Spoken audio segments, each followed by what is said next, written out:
So yeah. Sorry. So you had trouble with the diamonds. How many layers were you cutting? I thought I was only doing 4, Maybe but you're doing 8. but I think I was either 6 or 8. Yeah, I mean, it should do 6. I think it kind of depends how much you starch them and how stiff they are too. Yeah. Because if they're just soft and squishy and you've got a few too many, then they just get kind of mushed down and yeah. And the fabric that I was using, I will also admit I'm not doing the proper direction on it because there's a pattern and I wanted it to lay correctly.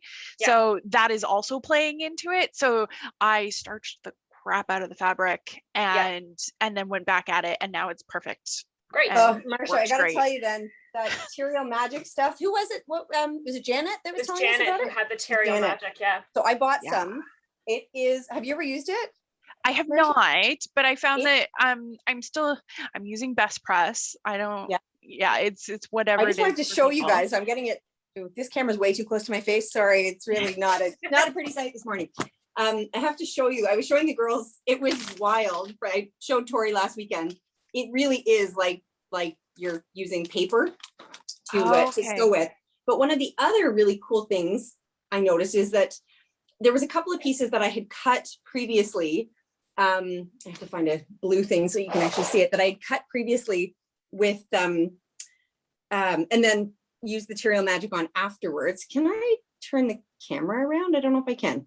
Sorry, not sure if I can. Can't turn my camera.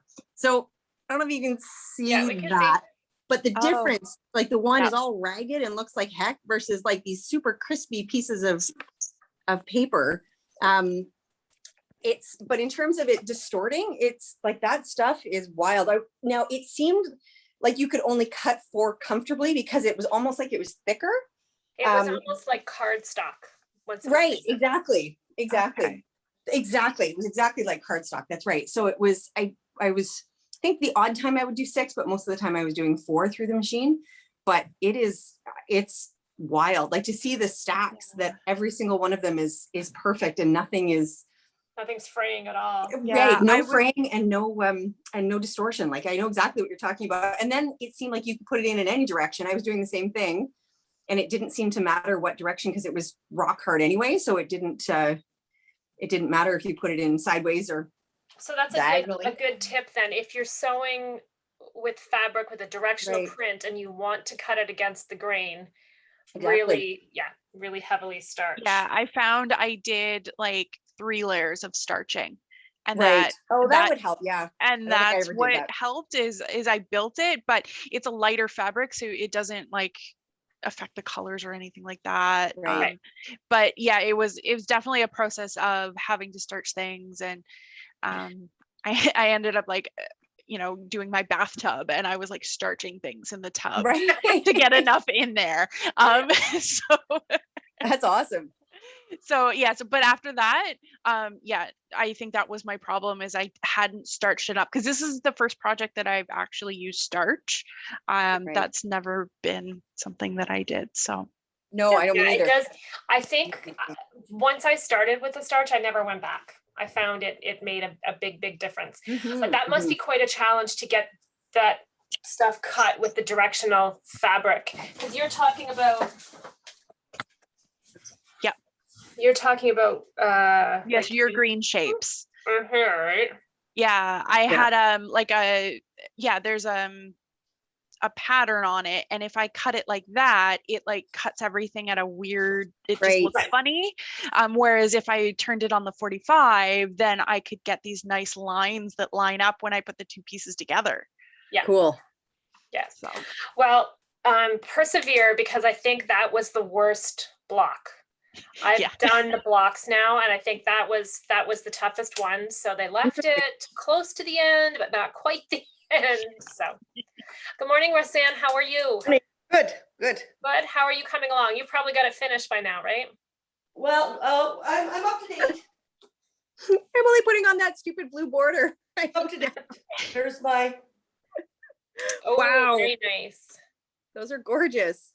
So, yeah, I'm ready to move on. I've got the first one of the 2 blocks cut out, ready to go. And then the easier one, the corner block, Nice. I'm gonna cut out later, but I've got a bunch of running around today, so I thought I'd just get a head start on cutting.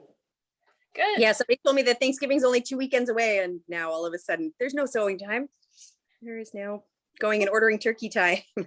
Damn it. Alrighty. So it sounds like everyone is sort of stumbled through month number 7. Or in process there anyway. So yeah, as I say, I think that was the toughest block. And just to add insult to injury, we had to make 8 of those ones. So once you get through month 7, then there's still lots of piecing, but it's a little bit easier. So thank you for your patience last month when I was on vacation. And as promised, I will do session 8 and session 9 today. And that works out pretty well because session 8 was really quite simple. So if you can bear with me here, I am going to try to Just share a quick question, Tori. Did you have a good holiday? Oh, we had a wonderful time. Yes, it was fabulous. In fact, I took a picture for you and I haven't put it in the group yet.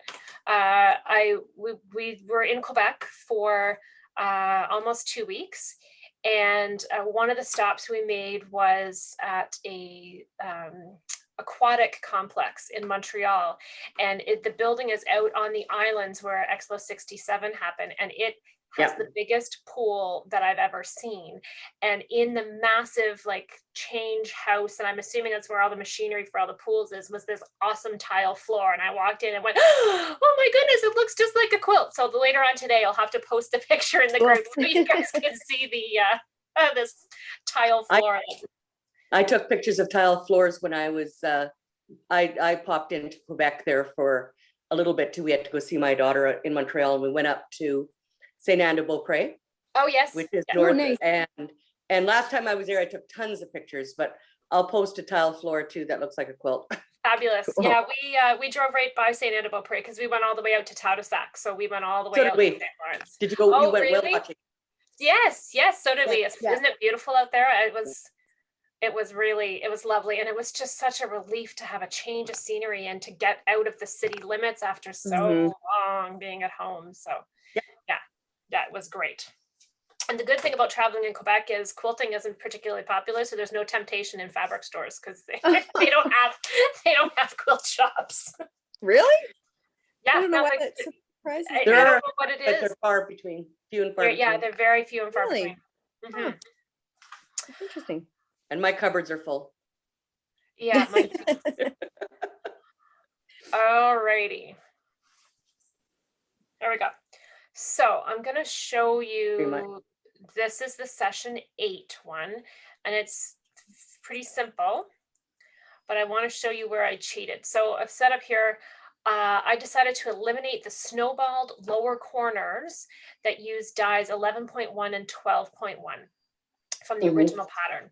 So I didn't feel that they added a lot of interest, so I just didn't do it. So down here, I'm not sure if you can see my thing scrolling. So in the bottom right-hand corner, there should have been a little snowball block there. I'm gonna stop my share. So if you see down here, and where those 4 blocks are, I just think all you see is white seams against white seams, and I don't love that look. So just bear with me for a second, and I'm going to pull up our video where I just talked about some other options. If I can find it, hold on.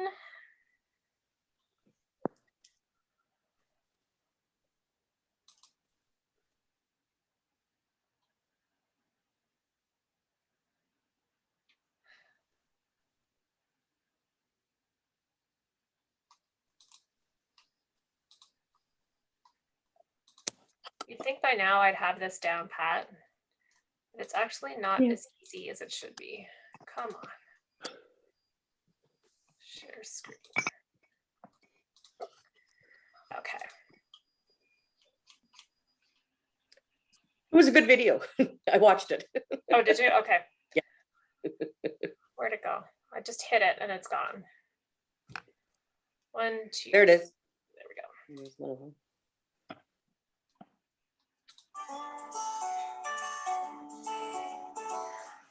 Okay, so here's where things get interesting in this block. These lower corners are made up. You guys have volume? Of the 2.5 inch squares. And then the fourth one is die number 11.1 and has a little tiny tipped triangle there, 12.1. So what that outside piece really is it finishes, it's a 2.5 inch square with a snowballed point, which is lovely to be able to do. It's very nice that we've got the dies to do this. However, when it's put together in the finished quilt, it finishes so small it's hard to see. It's right above my pin here in that outside spot. And I really don't think it adds anything at all to the quilt block or to the quilt overall.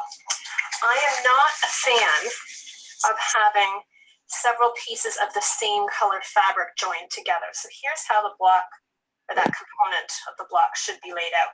It should be 4 of these squares and then the one here. And how that's put together is that just as you'd expect. It's this shape here. Take the little teeny tiny triangle, right sides together, stitch, and press open to form that. Now, I don't care for the look of having all of these fabrics the same color joined together.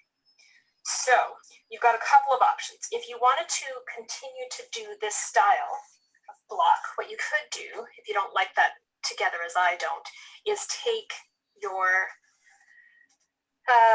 what die number is this? Take your die number 1, cut the solid white, and then position this very carefully in the corner like that, stitch from corner to corner and press it back. And that would give you a little cleaner look.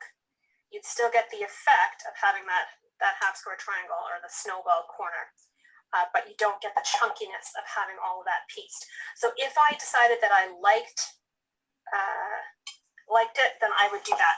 The other option is to cut, I'm just going to measure. So this is a 1.5 inch square. If you cut a 1.5 inch square and draw a line corner to corner and then stitch on that and open it, press it open, that just means you don't have to worry quite so much about the alignment. If your fabric is starched, it's really not too bad to get it in position like that. I would put it in position there and then, sure. Easy, she says. I put it in position, pin it in place, and stitch from corner to corner, and then press back. But instead, I'm going to go rogue here. What I'm going to do is just leave it plain.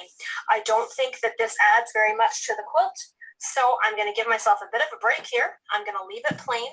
So I need 16 of the background colored square, and this is die cut number 1. So I'm not going to bother with all this fiddly stuff for that little tiny peak, because by the time you take the seam allowance off, there really isn't much of that showing. And as I say, I don't think it adds anything to the pattern.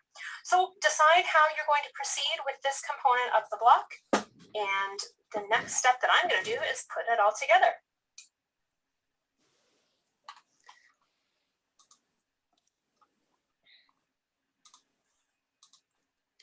Hold on, I'm trying to get you back.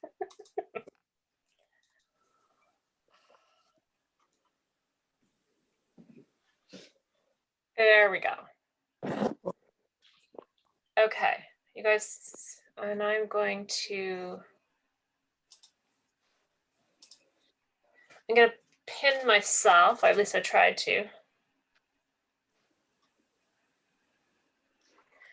All right, I just want to show you a new, to me, notion.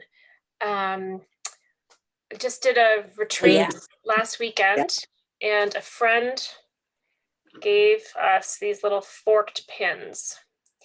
So you can see that it kind of has a little angle to it, so you can pull it out easily. And what it is just a pin with the U-shaped top, and so it's got 2 legs to it. Has anybody used these before? Yep. Yeah, not before last weekend. Yeah. So I knew they existed, but I never thought I needed them until somebody forced it into my hand. And then I thought, wow, this is mind blowing. So where it's really terrific is if you are, I should have had one seam ready for this. If you are stitching where your sorry, this is really, really hard to show you.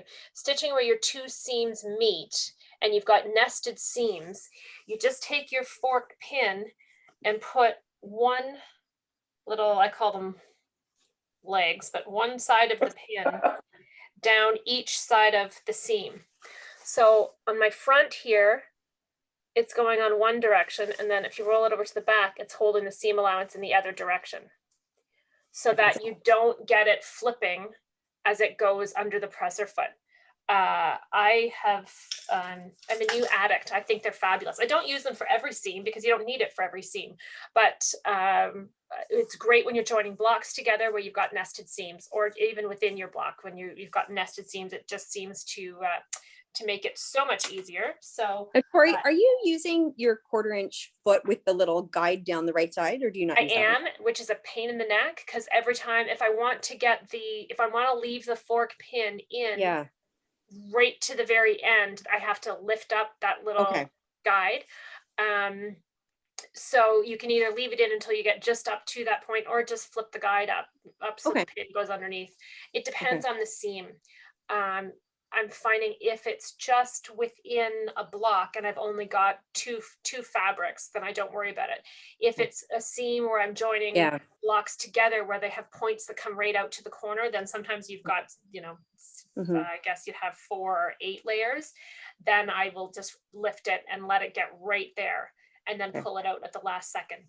So far, the only thing I found that's a pain is if when I'm pinning my seam, I'm not thinking about which side up I'm going to be stitching.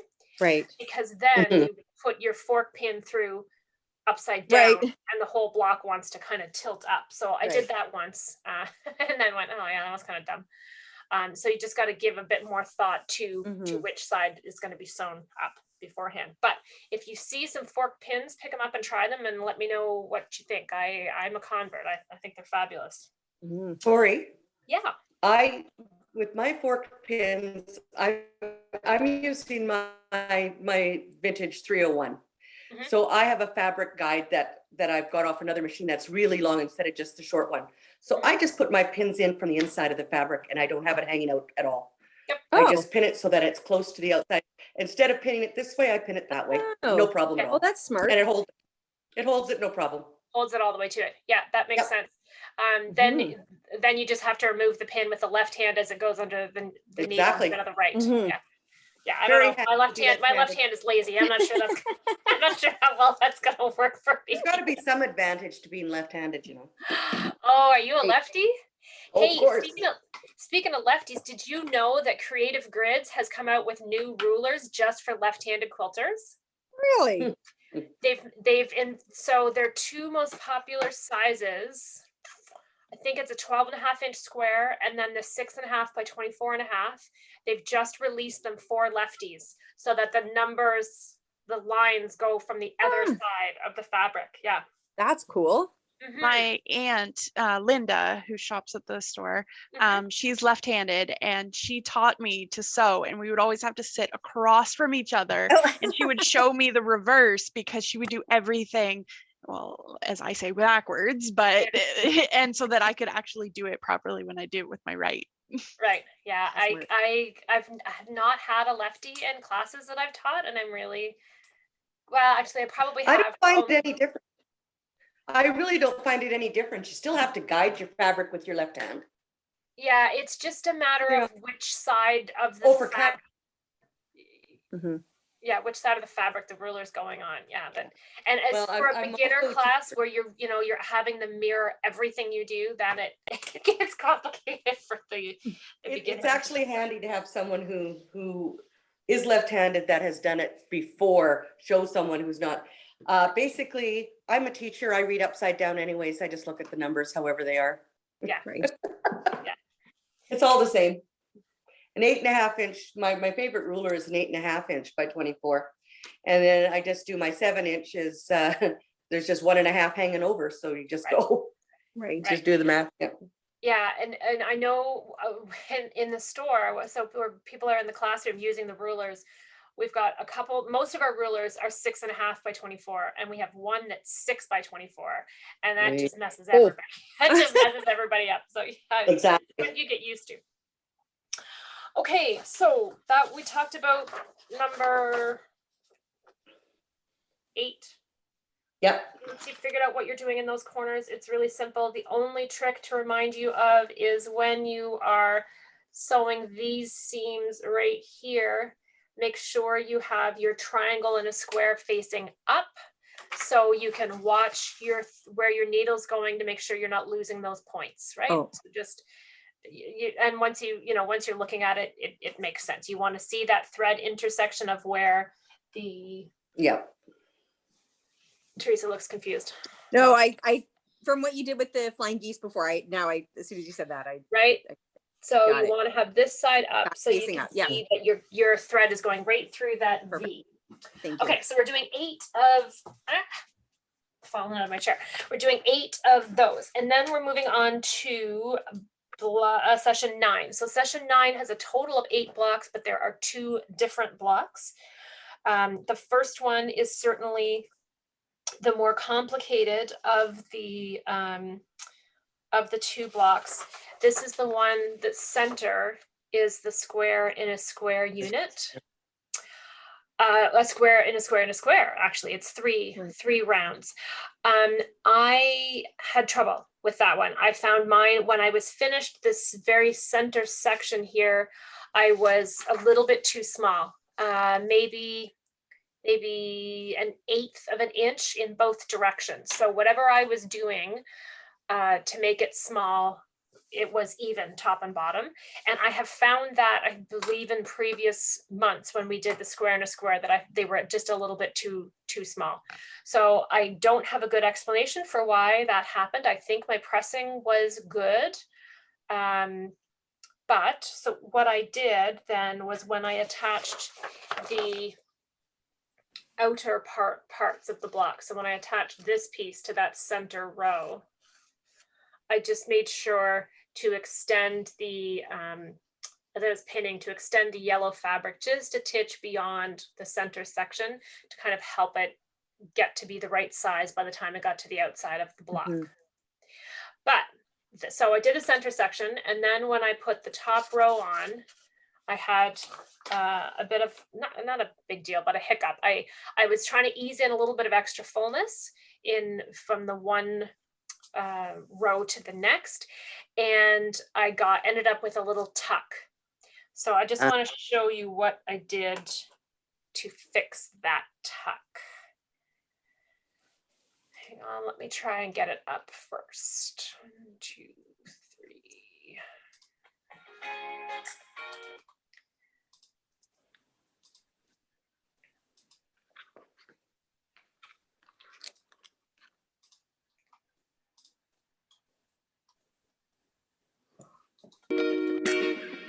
Okay, so I'm just going to fast forward it to the right spot, about 3 minutes.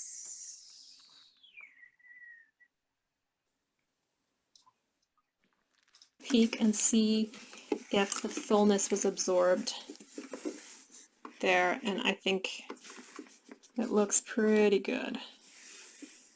Not too bad. So yeah, I've got one little thing here. It's like it's kind of done into a little tuck. So I will just, I'm not sure if you can see on camera. Right there, I had a little bit of fullness, and it looks like it just got caught. And it's not bad on the front side, but it's not a hard fix. So when it's not a hard fix, I will just go in and pull a few stitches. So I'm coming back to that part where I had the trouble. What I did was I went and pressed it, but I did give it a little spritz with a pressing spray, just because sometimes I think if you can get it a little damp and then press it with a hot iron, you shrink out a little tiny bit of that fullness that we were trying to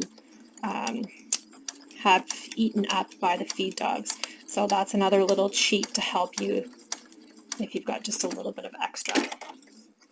All right. So a couple of quick fixes on the go here.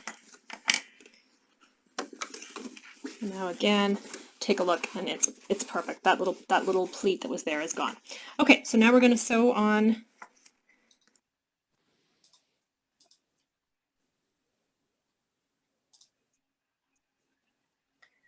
Cool, thank you. Okay, so does that make a little bit of sense? Mhm. So I think the combination of having the extra fullness, and then once I went in and started to rip the stitches, I only ripped, maybe an inch and a half total.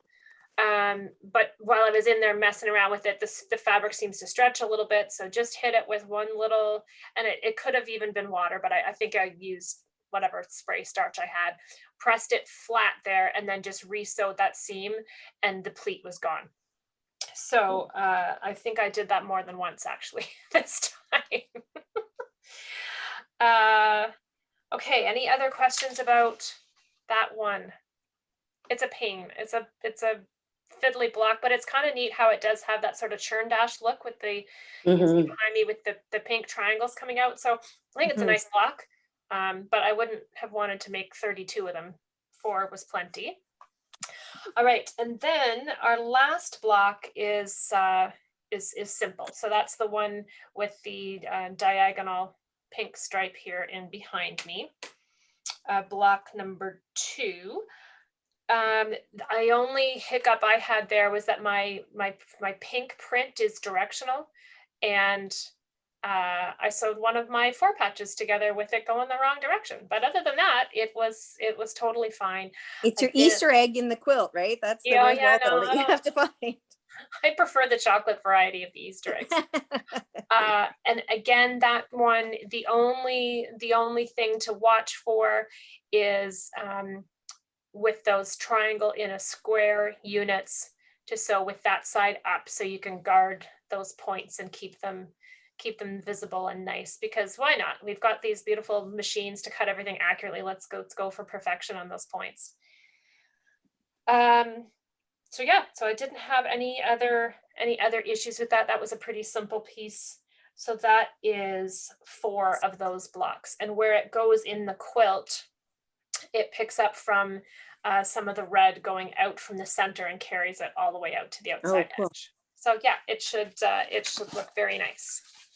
So I think that's about all I've got to share with you for this session.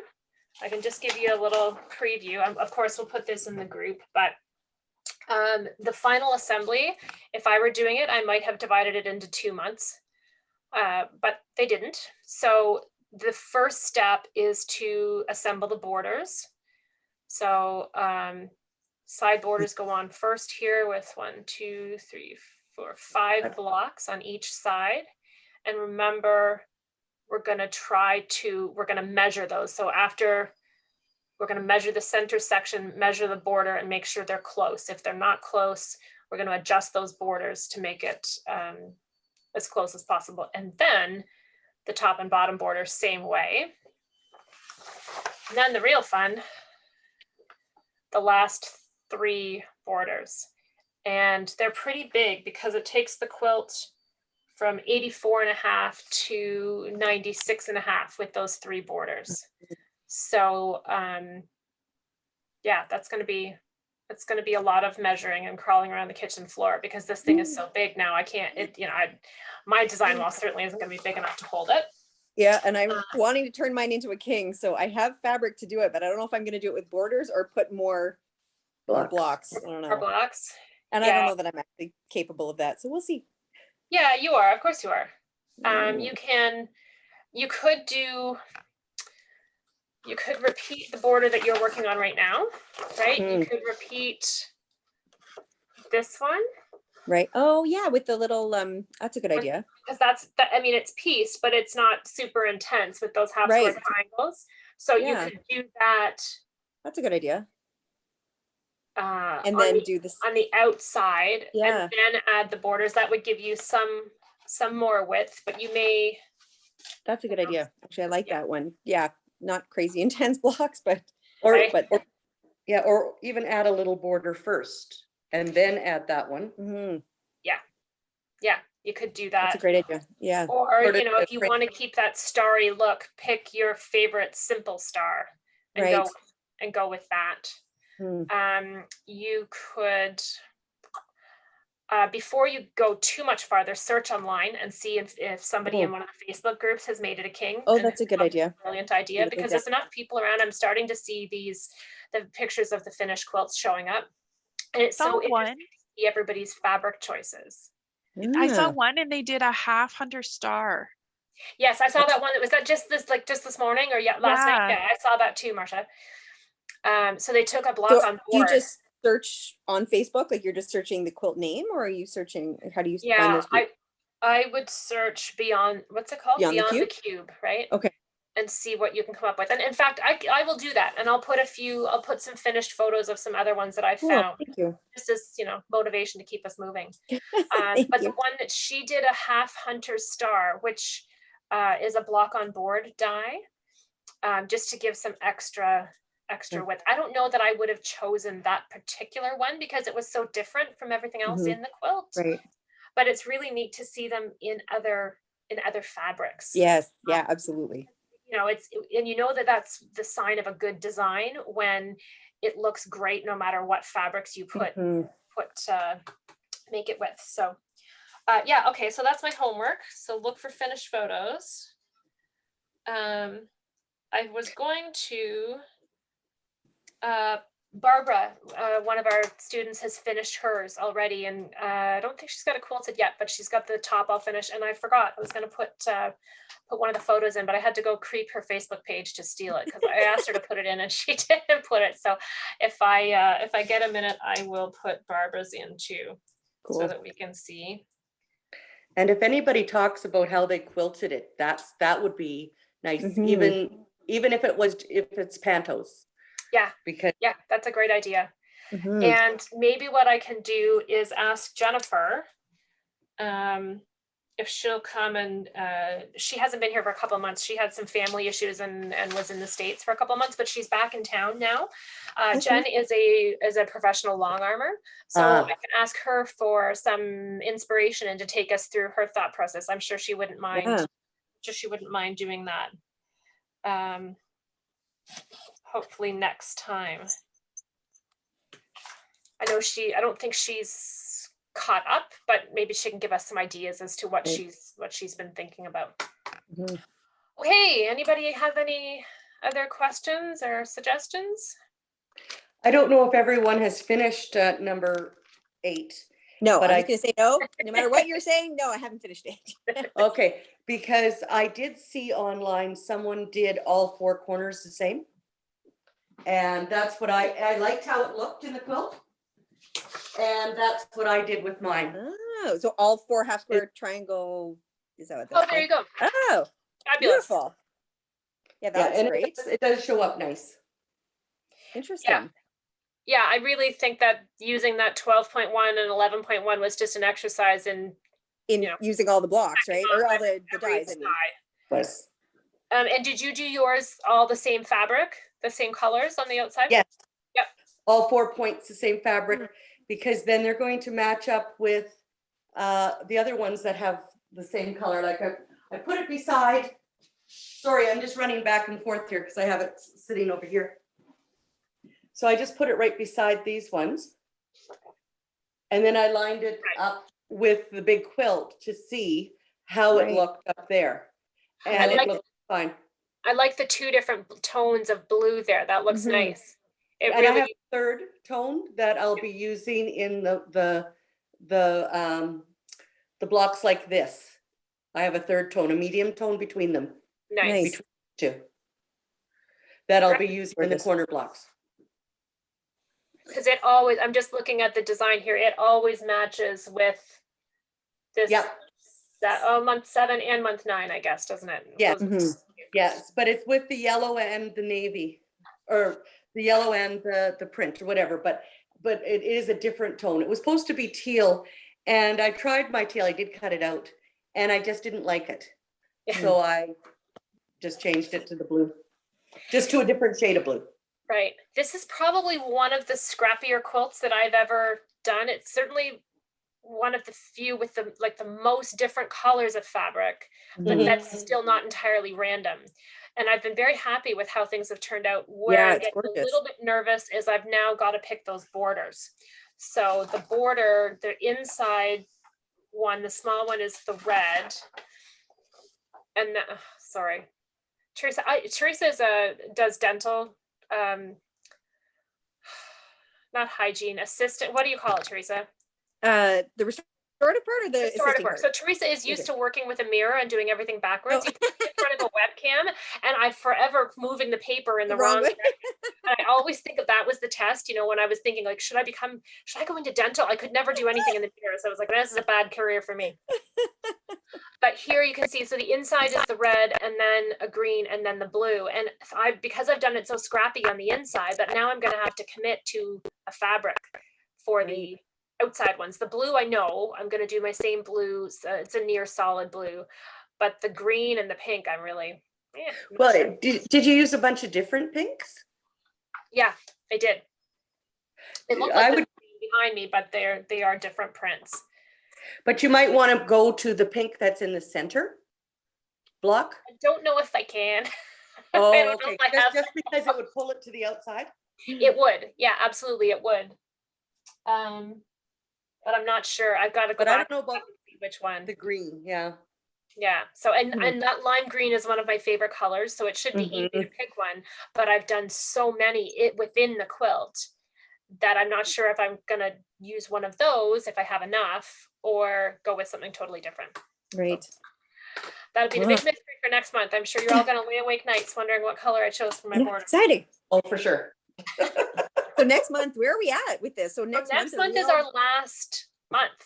So we're okay. That's my goal. I'm going to be able to show you something next month that's like together. Next is session 10. So I should technically have the quilt finished by the time I show you. I'm not going to make any guarantees, but so next month's session 10. But I certainly want to see everybody's quilts finished. So I have no intention of closing that Facebook group down. And who knows, maybe we will schedule a little pop-up, show and tell party at the give everybody. That would be great because it'll give me a goal too. I will be done by that day. 6 weeks to catch up, and then it would be fun to see everyone's. That's awesome. Okay. That would be great. It would be nice too if you didn't ever, like if you just left that Facebook group up, because then we can go back and check things out. And decide to make it again. Yeah. No, there's no, I can't see any reason. I don't know if Facebook shuts things down if they're completely inactive, but I don't believe they do. So it'll stay there with all those resources. So if anyone's behind, they can. And also the file that with all the recorded meetings. Yep, that's all there. Okay, good. And I have been sending you guys to the web page, right, with the recorded sessions. Okay, so that will stay there as well. There's no need to take that down. Cool. Thank you. All right, good luck. Let me know if you have any problems, and give us share some pictures online so we can see where everybody's at.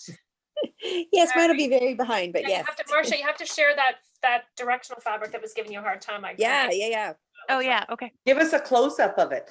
Yeah. Okay. It's kind of neat to see the little prints and stuff. For sure. All right, ladies, we'll say goodbye, and we'll see you next time. My calendar's not here. It's the 4th Tuesday in October. Cool. Okay. Cool. Bye. Thank you.